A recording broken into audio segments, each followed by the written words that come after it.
Hey guys, so another educational video today. I don't know if you guys even like these, but I think that they're good to set some groundwork in case I ever have to refer to them in the near future. So for this video, I am going to tackle one of the most common things I hear come out of a Christian's mouth, Christians in particular, because I spend the most time trying to debunk their particular position since they happen to be the ones that are the most vocal about it. But anyways, I'm going to tackle one of the things that I most commonly hear come out of a Christian's mouth, and that would be the words out of context. Ah, yes, out of context. For those of you who have been involved in these sort of philosophical slash theological conversations about the nature of God, whether or not God exists, etc., you will be extremely familiar with these three words.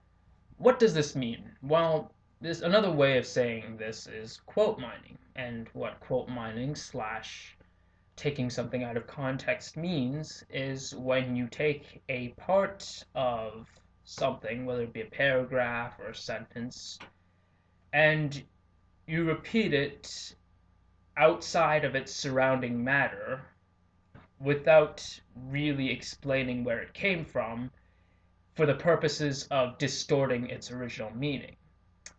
So this can be the context of the sentence, this could be the context of a paragraph, or the original intent of the written work, or even a historical context of sorts. So here's a very simple example, and I think this will be very informative for some of you.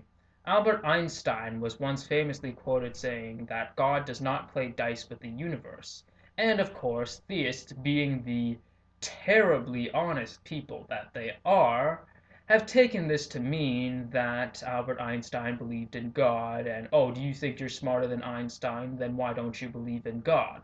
Well, as it turns out, they took this quote completely out of context, or rather, the context that he said this particular sentence in.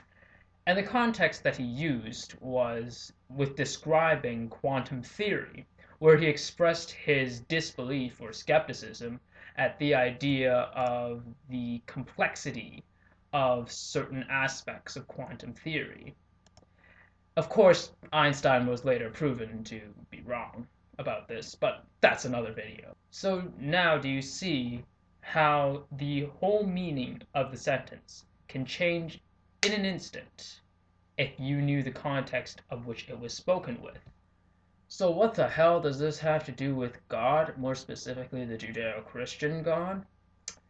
Well, one thing that we atheists have noticed is that Christians often have this peculiar habit of praising God for his kind and generous actions. And when we point out the rather obvious that this God does not sound in the least bit kind or generous when it comes to some of the things that he has condoned in the Bible, we are given the whole, you are taking this out of context sort of excuse. Whoa, you might say. Why was that example that you put forth about Einstein's quote being taken out of context, why was that perfectly excusable and you could call that quote mining when, in this instance, they, being the theists, cannot call you out on quote mining from the Bible? Well, this takes a bit of explanation, so I hope you guys can sit back and enjoy the show. But first, a few clarifications so as not to confuse my viewers. I'm talking about the Judeo-Christian God here, the God that's often attributed with the properties of being omniscient, all-knowing, omnibenevolent, all-loving, and omnipotent, all-powerful. When theists are saying that atheists are taking a Bible passage out of context, they usually mean out of the context of this supposed divine plan that God has to better humanity through various means that we could not possibly understand with our limited knowledge as non-omnipotent beings. The first objection I unfortunately really can't explain in more detail because it demands another video of its own, but I'll go over it briefly here. So, first of all, it's impossible for a supposedly all-loving, all-powerful, and all-knowing God to allow evil to exist, seeing as this God supposedly does care about humanity, knows that evil exists, and can do something about evil existing, but chooses not to, which would contradict this whole idea of this God being omnibenevolent. Therefore, it's a logical contradiction, and we call this the logical problem of evil. The second objection I have to this taken out of context of the divine plan is probably the most obvious. Where is your proof that there is a divine plan? Where is your proof that this God even exists? Where is your proof that this isn't all just pure conjecture at this point? Thirdly, this is probably my weakest point, but I'll just say it anyways and see what you guys think. So, apparently, this divine plan for the overall benefit of humanity is something beyond our knowledge. Well, why can't I use that excuse either? Why can't I just go kill a bunch of people or do whatever the hell I want, consequences be damned, and say that it's part of a divine plan? So why can't I do that, and yet this God can?